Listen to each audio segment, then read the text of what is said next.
this. I'm really grateful that we have Congressman Jim Baird of Indiana.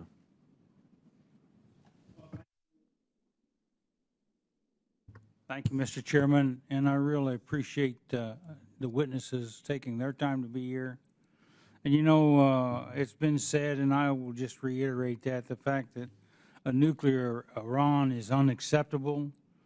Their human rights violations is just unacceptable around the world. And you know, I'm really amazed at how much fear impacts people and their thinking.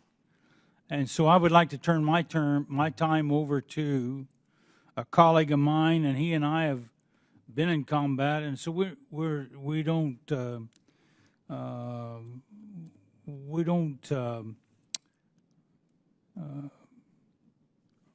not afraid of fear, I guess. And so with that, I'd like to turn it over and yield my time to Mr. Brian Mast.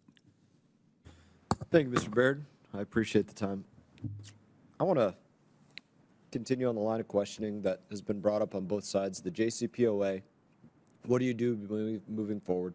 Different administrations. And I want to bring up some of the comments of Wendy Sherman. So Wendy Sherman, chief architect of the original Joint Comprehensive Plan of Action, and you know, she, I don't know if you could call it a book tour, but certainly spoke publicly about it in length, you know, following her time leaving the administration and during the Trump administration. She spoke very clearly about the fact that what allowed them to do what they viewed as a success with the JCPOA, that it could not have been done without Iran fully believing that the United States of America would, as you just discussed, Mr. Rule, take kinetic action, would go and destroy Fordo if need be, go and destroy wherever it is that we would need to destroy to prevent a nuclear-armed Iran. The deal could not have happened without that.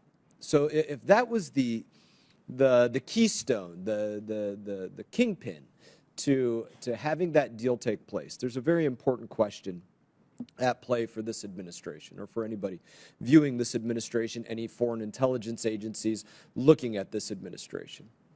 And this is a question for all four of you as analysts of this situation. Do any of you believe that any foreign intelligence agencies view that this administration will, as you said, take any and all action to prevent a nuclear-armed Iran, as Wendy Sherman said was so key? Or do they assess that they do not have that level of commitment?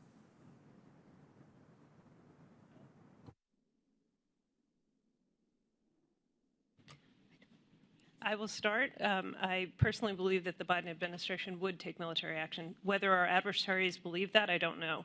I think that the exercises such as Juniper Oak that we have engaged in with our partners in the region have been an important way of signaling to the Iranians and others that we are prepared to do so. I believe that the president, consistent with the kind of traditional U.S. national security approach, means what he says when he says it.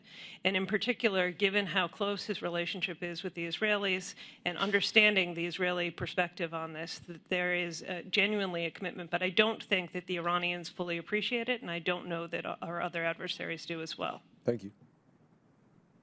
May I just chime in briefly? All of you are welcome to chime in. Thank you. And it's an excellent question. Definitely can't purport to speak on behalf of any foreign intelligence organization, but trying to put yourself briefly, and however flawed, into the mind of the adversary, I think the Iranians have some significant room for confidence in their assessment about American thresholds for the use of force, about American deterrence by punishment, again, that theme, and American willingness to use force in general. So even in the situation that Suzanne Maloney outlined, where our partners and allies and allied foreign intelligence services like Five Eyes and whatnot make an assessment that Biden is consistent with the past 5 U.S. presidents to prevent a nuclear Iran at all costs, including using the military option, I believe that perception is eroding in the mind of Iran's strategic decision makers. Things that make that perception erode is basically a bipartisan foreign policy failure, for instance, to enforce the Carter Doctrine, 2019 cruise missile and drone missile strikes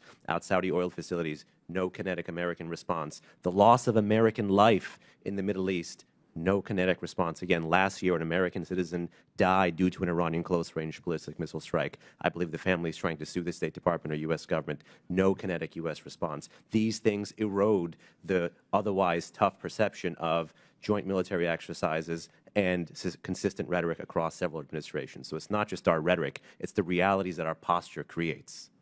Thank you. Thank you very much, Congressman Brian